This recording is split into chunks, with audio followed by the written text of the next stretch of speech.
साथियों नमस्कार। चढ़ार संवाद यूट्यूब चैनल पर एक बार फिर आपका स्वागत है। साथियों, हमने चढ़ार समाज के संगठन के इतिहास के बारे में विस्तार से आप तक जानकारी पहुंचाने के लिए ये निरंतर वीडियो की एक श्रृंखला शुरू की है। पिछले वीडियो में हमने बताया था कि चढ़ार समाज की प्रथम जो संस्थापक कार्यकारिणी है उसमें कौन कौन पदाधिकारी थे। आज हम आपको इस वीडियो में बताने जा रहे हैं कि चढ़ार समाज के संगठन की स्थापना क्यों हुई थी, इसको बनाने का क्या उद्देश्य था। आज से 43 वर्ष पहले ये संगठन समाज ने क्यों बनाया। हमारी आज की युवा पीढ़ी के जो नौजवान हैं उनको शायद उस चीज़ का ना तो एहसास होगा, ना उन्होंने वो सब चीज़ें देखी होंगी जिसकी वजह से ये संगठन बना और समाज में जागरूकता फैलाने का काम इस संगठन के द्वारा किया गया।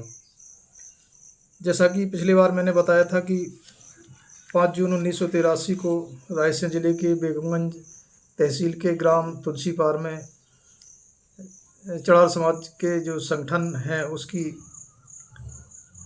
स्थापना की गई, जिसमें 5 जिलों के हमारे समाज बंधु उस समय शामिल हुए थे, जिनके द्वारा इस संगठन का निर्माण किया गया। उस समय संगठन को अखिल भारतीय स्वरूप का दर्जा देने का कोई माध्यम नहीं था, न संचार के साधन थे, न टेलीफोन की सुविधाएं थी। केवल संपर्क का एक माध्यम था डाक विभाग, पोस्ट ऑफिस के माध्यम से लोगों को सूचना दी जाती और उसी सूचना के आधार पर लोग इकट्ठा होते थे। उस समय ना तो आने जाने के लिए संसाधन थे, ना लोगों के पास मोटरसाइकिल जैसे साधन थे। इक्का दुक्का लोगों के पास केवल साइकिल ही आने जाने का साधन हुआ करता था। उस दौर में हमारे समाज का ये संगठन बना और लोगों ने अथक मेहनत करके, परिश्रम करके इस संगठन को आगे बढ़ाया। और ये संगठन आज हम कह सकते हैं कि पूरे जहाँ जहाँ हमारा समाज निवास करता है, चाहे राजस्थान हो, महाराष्ट्र हो, उत्तर प्रदेश हो और अब मध्य प्रदेश से अलग होकर बना राज्य छत्तीसगढ़ हो, जहाँ भी हमारा समाज है वहाँ लोग इस संगठन को जानते हैं और इस संगठन के साथ मिलकर काम कर रहे हैं। तो हमारे इस संगठन को बनाने का जो समाज ने तय किया था उसके बारे में संक्षिप्त जानकारी हम आपको देना चाहते हैं। आज से 40 वर्ष पहले समाज के अंदर बहुत सारी सामाजिक कुरीतियाँ थीं। समाज को बहुत ही हेय दृष्टि से देखा जाता था और उस समय हमारे समाज को जो सवर्ण जाति के लोग थे वो कोटवार नाम से ही पुकारते थे। किसी के यहाँ किसी सवर्ण की मृत्यु हो जाने पर किसी व्यक्ति की, हमारे समाज के लोगों को जो कच्ची रसोई होती है जिसको दिन या गमी कहते हैं हमारे बुंदेलखंड क्षेत्र के गांव की भाषा में, उसमें हमारे समाज के लोगों को बुलाकर खाना खिलाया जाता था। और उस समय सामाजिक विसंगतियाँ इतनी थी कि हमारे समाज के लोगों को जहाँ गाय बनती है, जानवर बांधे जाते हैं या जो दालान से नीचे आंगन होता है गांव में, उस जगह बिठाकर खाना खिलाया जाता था। कोई मर गया या शादी के समय जो 1 दिन या 2 दिन पहले जो भोज का आयोजन होता था उस समय, जिसको तेल और मड़वा की रसोई, कच्ची रसोई कहा जाता था, उसमें भी हमारे समाज के लोगों को खाना खिलाया जाता था।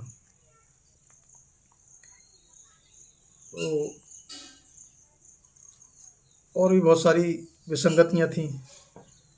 पहले गांव में हेडपंप नहीं होते थे, कुआँ होते थे, जिससे सभी गांव के लोग एक पानी भरते थे। तो उस समय ऐसी परंपरा बनी हुई थी कि हमारे समाज के लोगों को जो गाँव कुएँ के ऊपर जो लकड़ी डाली जाती थी, जिसके माध्यम से पानी खींचते थे रस्सी के सहारे, तो उसमें सवर्णों की पाट अलग कहलाती थी। वहाँ हमारे समाज के लोग नहीं चढ़ सकते थे। यदि वो लोग पानी भर रहे हैं, उनकी महिलाएं पानी भर रही, तो हमारे समाज के लोग उस ज़माने में अपना बर्तन कुएँ में नहीं डुबो सकते थे।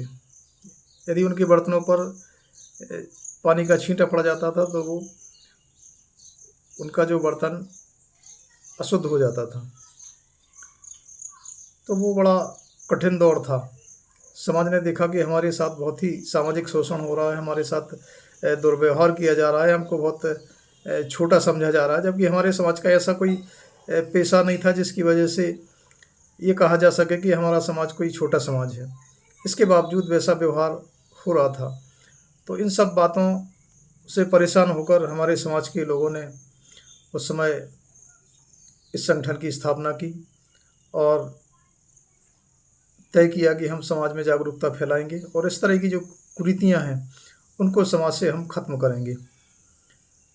तो पहली बैठक में जो 5 जून 1983 को तुलसीपार में हुई, उसमें जो समिति बनी और उसके द्वारा जो प्रस्ताव पास किया गया, वो ख़ास तौर से उस समय उस बैठक में 8 प्रस्ताव पास किए गए थे, जिसका मैं उल्लेख यहाँ करना चाहूँगा। पहला प्रस्ताव था, चड़ार समाज का कोई भी व्यक्ति किसी भी अन्य जाति के व्यक्ति के यहाँ तेल, मड़वा, 10 टन मूलों की रसोई, किसी की मृत्यु होने पर होने वाली गमी आदि की रसोई में भोजन करने नहीं जाएगा। पहला प्रस्ताव ये था। तो आज आप समझ सकते हैं कि जो सवर्ण जाति के लोग होते थे, उनके यहाँ हमारे समाज के लोगों को शादी के समय तेल, मड़वा, 10 टन मूलों की रसोई उस समय हुआ करती थी, या किसी की मृत्यु होने पर जो गमी होती है जिसको बोलते हैं, उसमें जिसमें कच्ची रसोई बनती है, कच्चा खाना पकाया जाता है। और ख़ास तौर से जो इस तरह की जातियाँ जिनको ये सवर्ण लोग छोटा समझते हैं, अछूत समझते हैं, उनको खाना खिलाते हैं, तभी उनके यहाँ शुद्धि होती है। तो इस तरह की रसोइयों में हमारे समाज को भी बुलाया जाता था। तो इसको बंद करने का फैसला किया गया था। दूसरा, समाज का कोई भी व्यक्ति अन्य जातियों के यहाँ यदि कमीन बनकर भोजन करने जाएगा तो उसे समाज द्वारा दंडित किया जाएगा, ये भी निर्णय किया था। कमीन से मतलब वही छोटी जाति जिनको ये सवर्ण लोग मानते हैं, उनको कमीन कहा जाता है। तो इस तरह की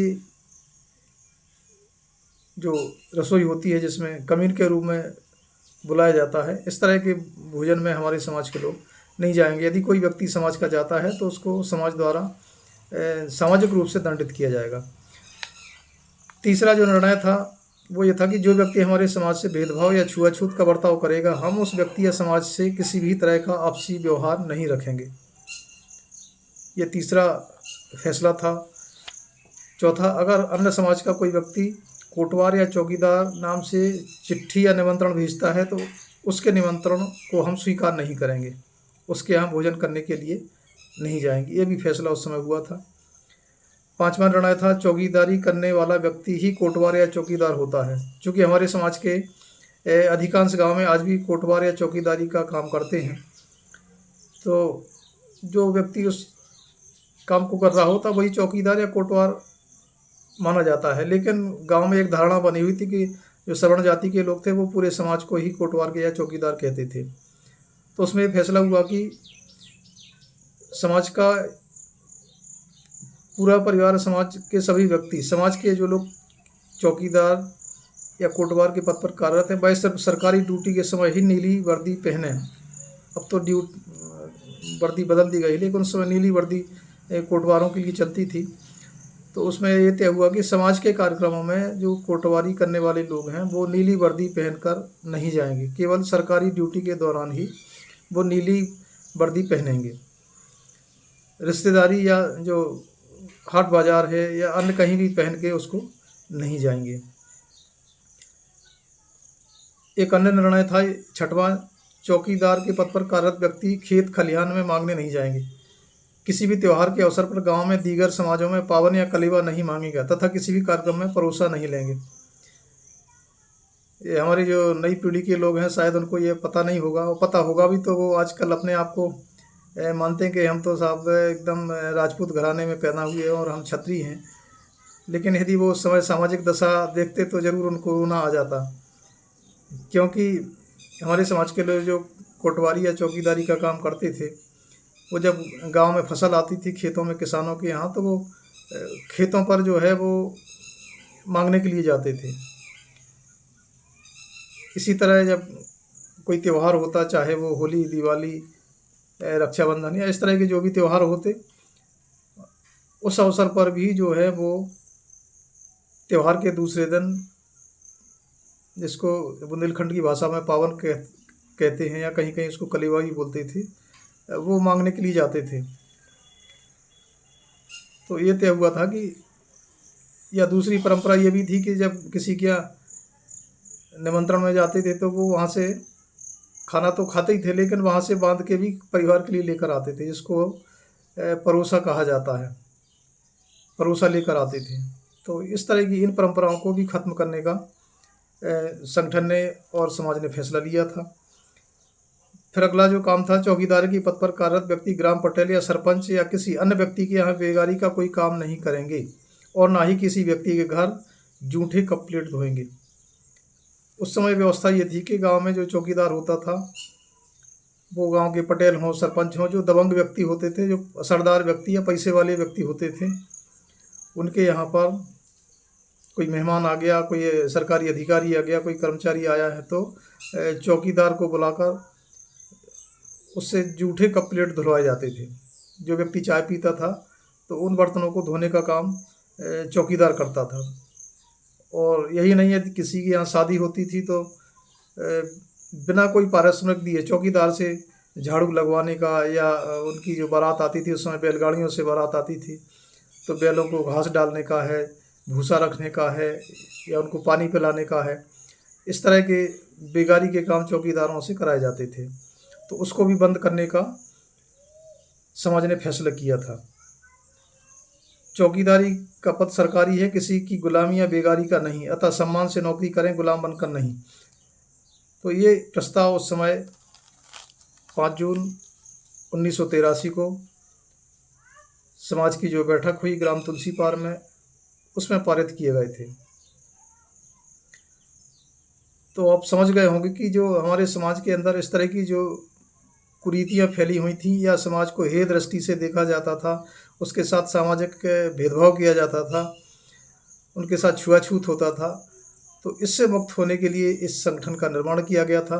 और इस संगठन ने निरंतर गांव-गांव में बैठकें की, पैदल चलकर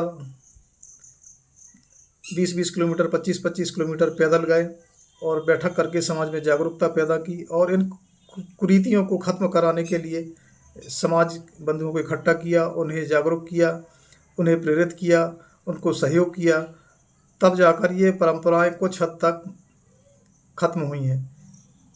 दूर दराज के इलाकों में, चाहे वो बुंदेलखंड के सागर जिला हो, टीकमगढ़ हो, छतरपुर हो, इन जिलों में आज भी बहुत सी जगह ये परंपराएं मौजूद हैं, इसको नकारा नहीं जा सकता। तो हमारे जो समाज बंधु अपने आप को आज क्षत्रिय कहते हैं कि हम क्षत्रिय हैं, तो उनको आज से 40 साल पहले की परिस्थितियों के बीच में देखना होगा। उस समय हमारे समाज के साथ किस तरह का व्यवहार होता था, वो यदि उनके जहन में होगा तो निश्चित रूप से वो समझ जाएंगे कि हमारे समाज की जो सामाजिक दशा उस समय थी, उसको ठीक करने के लिए संगठन का निर्माण हुआ था। और अखिल भारतीय सर्व चढ़ार समाज सभा आज भी उन्हीं उद्देश्यों के लिए काम करती है और निरंतर करती रहेगी, क्योंकि समाज में जो जागरूकता आई है, जो जागरूकता पैदा की है, वो इसी संगठन ने की है। बाकी तो आज ढेर सारे संगठन समाज के अंदर चल रहे हैं, मैं किसी की आलोचना नहीं करना चाहूँगा, क्योंकि वो भी समाज का ही हिस्सा है। लेकिन जो छतरी बनने की होड़ लगी हुई है, उनको समझना चाहिए कि आज हमारा समाज जो गांव में रह रहा है, उसके साथ आज भी वैसा ही व्यवहार होता है, छुआछूत का, भेदभाव का, उसके साथ सामाजिक जो बर्ताव किया जाता है सवर्णों के द्वारा, वो आज भी यदि वो देखेंगे गांव में जाकर तो उनको समझ में आएगा कि वो गांव के जो सवर्ण लोग हैं हमारे समाज को कितना क्षत्रिय मानते हैं। ये एहसास उनको गांव में जाने के बाद हो जाएगा। तो मेरा सभी समाज बंधुओं से अनुरोध है कि हमारा जो सामाजिक संगठन है उसका जो उद्देश्य है उस उद्देश्य को पूरा करने के लिए हमारे समाज की सामाजिक स्थिति, आर्थिक स्थिति और शैक्षणिक स्थिति को ठीक करने के लिए संगठित हों और हमारे समाज में लोग खुशहाल हों, शक्तिशाली हों, आर्थिक रूप से संपन्न हों, सरकारी नौकरियों में जाएं, उनके जो हक हकूक़ हैं, संवैधानिक अधिकार हैं हमारे समाज के लोगों को प्राप्त हों। इसके लिए हमको संगठित रूप से मिलकर इकट्ठा होकर प्रयास करने की ज़रूरत है। और हमारा जो आज का सबसे बड़ा ग्रंथ है वो है संविधान। ये जो सारे अधिकार हमको मिले हुए हैं वो भारत के संविधान ने ही हमको प्रदान किए हैं। और जो लोग अपने आप को कहते हैं कि हम तो क्षत्रिय हैं, तो वो तो मनुस्मृति वाला संविधान था जिसमें 4 वर्णों की व्यवस्था बनाई गई और फिर हज़ारों जातियां उसमें से निकाल दी गई और सब सीढ़ीनुमा जातियां हैं, एक छोटी है फिर उससे और नीचे जाओगे तो बहुत से छोटी है। इस तरह से जो पूरा एक क्रमबद्ध श्रृंखला बनी हुई है जिसमें छूत अछूत और छोटी बड़ी जातियों के रूप में ये सारे समाज को विभक्त कर दिया गया है। तो हम उस परंपरा के, उस व्यवस्था के घोर विरोधी हैं। हम मानव हैं, दुनिया में जो भी मनुष्य पैदा होता है वो सब बराबरी और समानता के हक का अधिकारी होता है और सारे लोगों को, चाहे वो किसी भी जाति में आते हों, समानता का अधिकार मिलना चाहिए। इस सिद्धांत को लेकर हम आगे बढ़ रहे हैं, आगे चल रहे हैं और उसी सिद्धांत को हम मानते हैं। हमारा जो सर्वश्रेष्ठ ग्रंथ है वो है भारत का संविधान। संविधान ने ही हमें सारे अधिकार दिए हैं और देश की जो सारी व्यवस्था है वो संविधान के द्वारा ही संचालित की जा रही है, ना कि किसी धार्मिक ग्रंथ के द्वारा या मनुस्मृति के द्वारा। तो साथियों, हम बताना चाहते हैं कि हमारे संगठन का निर्माण जिस परिस्थिति में हुआ था वो परिस्थिति बड़ी भयावह थी, अकल्पनीय थी। आज के लोगों को अकल्पनीय लग सकती है लेकिन वो हकीकत थी। हमारी जो बुजुर्ग पीढ़ी के लोग हैं वो आज भी बताएंगे कि उन्होंने किस तरह की परिस्थितियां गांव के अंदर झेली हैं। तो साथियों, ये था इस संगठन को बनाने का संक्षिप्त इतिहास। ये संगठन क्यों बना और इस संगठन ने कितना संघर्ष किया है उसको हम विस्तार से फिर अगले वीडियो में आपको बताएंगे। तो हमने जो संगठन की 43 साल की यात्रा है उसको क्रमबद्ध बताने का हमने ये अभियान शुरू किया है, जिसमें हम स्टेप बाय स्टेप आपको सारी जानकारी, प्रमाणिक जानकारी देंगे ताकि आप उन सारी परिस्थितियों से अवगत हो सकें, जान सकें, समझ सकें और अपने समाज को आगे बढ़ाने का काम कर सकें। आपने हमारी बात को सुना, इसके लिए आपका बहुत बहुत धन्यवाद।